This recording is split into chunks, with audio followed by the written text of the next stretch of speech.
महाराष्ट्र राज्याच्या नुकत्याच सादर झालेल्या पुरवणी अर्थसंकल्पामध्ये अर्थमंत्री अजित पवार यांनी मुख्यमंत्री माझी लाडकी बहीण योजना जाहीर केली।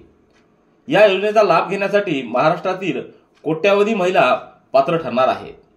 त्यासाठी राज्य शासनाकडून उत्पन्नाचा दाखला त्याचबरोबर रहिवासी दाखला हे कागदपत्र अत्यावश्यक केले होते।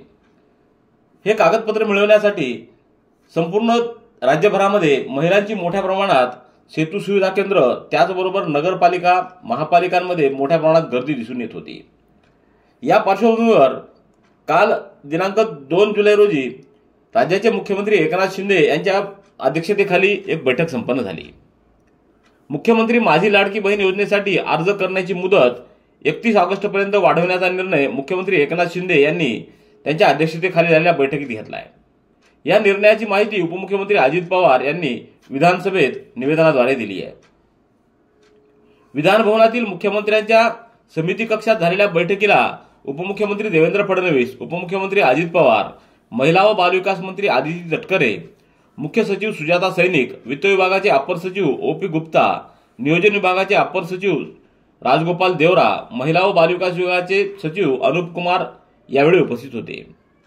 या योजनेसाठी नाव नोंदणी, अर्ज करणं आदी कामासाठी होणारी गर्दी लक्षात घेऊन अर्ज करण्याची मुदत 31 ऑगस्ट 2024 पर्यंत वाढवण्याबाबत मुख्यमंत्र्यांनी निर्देश दिले आहेत।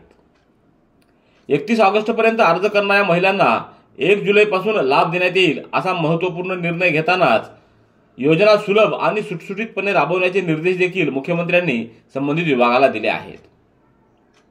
अर्ज करण्यासाठी मुदतवाढ देतानाच योजनेसाठी 5 एकर शेतीची अट वगळण्याचा, लाभार्थी महिलांचा वयोगट 21 ते 60 वर्ष ऐवजी 21 ते 65 वर्ष करण्याचा, त्याचबरोबर परराज्यामध्ये जन्म झालेल्या महिलांनी महाराष्ट्रातील अधिवास असणाऱ्या पुरुषाबरोबर विवाह केला असेल तर अशा बाबतीत त्यांच्या पतीचा जन्मदाखला, शाळा सोडल्याचं प्रमाणपत्र, अधिवास प्रमाणपत्र ग्राह्य धरण्यात येईल असा निर्णय देखील यावेळी घेण्यात आला आहे।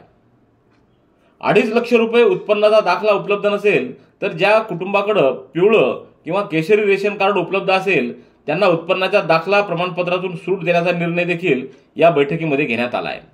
या योजनेत कुटुंबातील एका पात्र अविवाहित महिलेला सुद्धा या योजनेचा लाभ देण्यात येणार असून योजनेमध्ये सुधारणा केलेल्या निर्णयांचा शासन निर्णय तातडीने जाहीर करण्याचंही मुख्यमंत्र्यांनी यावेळी सांगितलं आहे। त्यामुळे राज्यभरात काल उसळलेल्या गर्दीचे लक्षात घेता मुख्यमंत्र्यांनी हा निर्णय घेतला आहे। आता 31 ऑगस्ट पर्यंत महाराष्ट्रभरातील महिला मुख्यमंत्री माझी लाडकी बहीण योजनेसाठी अर्ज करू शकणार आहेत।